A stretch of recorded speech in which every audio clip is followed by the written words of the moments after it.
Kemarin banyak dari kalangan Islam yang berduyun-duyung ke masjid meramaikan malam nisfu Sya'ban sambil membawa air mineral untuk didoakan. Ada yang baca surah Yasin 3 kali berjamaah dengan diniatkan untuk panjang umur, memperoleh rezeki dan mendapatkan husnul khatimah. Ada juga yang dilanjutkan dengan sholat sunnah. Apa hukum membaca surah Yasin 3 kali dan sholat nisfu Sya'ban? Lalu apa keistimewaan malam nisfu Sya'ban dan tuntunan apa yang disunnahkan? Ini banyak muslimin memang yang menyalahgunakan ya, dalil-dalil. Mereka tidak memilah mana dalil yang sahih dan mana dalil yang lemah, apalagi hadis-hadis yang palsu. Hadis yang menjelaskan tentang masalah adanya solat di nisfu Sya'ban, solat secara khusus namanya solat nisfu Sya'ban itu tidak ada. Hadisnya palsu, maudhu' itu. Yang ada memang adalah fadilah mengerjakan solat malam di nisfu Sya'ban, solat tahajudnya. Solat tahajud seperti biasa, tapi khusus malam nisfu Sya'ban punya fadilah. Karena disebutkan dalam sebuah riwayat yang sahih bahwasanya Aisyah radhiyallahu anha pernah mendapatkan giliran nginapnya Nabi SAW di rumahnya. Terbangun tengah malam, dia melihat Nabi SAW tidak ada di sebelahnya. Maka Aisyah radhiyallahu anha terbawa rasa cemburu. Dia memakai bajunya kemudian mengelilingi rumah-rumah Nabi yang lain, ya, istri Nabi yang lain, takut Nabi ada di sana gitu. Diketukin satu-satu ternyata nggak ada. Lalu Aisyah tergopoh-gopoh pergi ke masjid mendapatkan Nabi SAW sedang sholat. Begitu Nabi SAW lihat Aisyah lagi ngos-ngosan jalan gitu kan, kena buru-buru, kata Nabi SAW, wahai Aisyah, kau cemburu lagi? Ini adalah malam nisfu Sya'ban.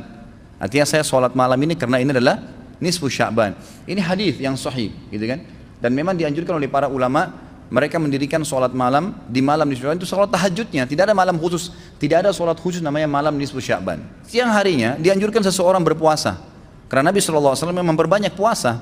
Terlebih lagi nisfu Sya'ban itu, ya, kenanya malamnya itu berarti puasa tanggal 14, kalaupun nisfu Sya'bannya malam hari ke-15, dan kita tahu ada puasa Iyamul Bid, ada 13, 14 dan 15, itu kita dianjurkan puasa 3 hari, kan gitu. Tapi tidak diniatkan khusus puasa nisfu Sya'ban, khusus puasa itu. Karena memang secara umum Nabi SAW puasa sebulan penuh di bulan Sya'ban. Kalau masalah membaca surah Yasin, ini tidak asing lagi kalau di Indonesia, semua selalu surah Yasin. Pindah rumah Yasin, orang mati Yasin, semua Yasin. Ditanya dalilnya, nggak ada dalil, gitu kan. Hanya karena surah Yasin dikatakan jantungnya Quran. Itu pun hadis yang lemah, karena dalam sanadnya ada orang yang pendusta, gitu kan. Tapi ini diamalkan. Kalau kita mau mengaku pengikut Nabi Muhammad SAW yang murni, maka tidak mengamalkan apa yang tidak dicontohkan oleh Nabi SAW. Apalagi membawa air, kemudian secara khusus dibacakan atau ditutupkan dengan surah Yasin, belum pernah ada contoh. Belum pernah ada contoh. Allahu a'lam. Saya tidak menyalahkan ya. Yang mau kerjakan itu silahkan, itu hak dia.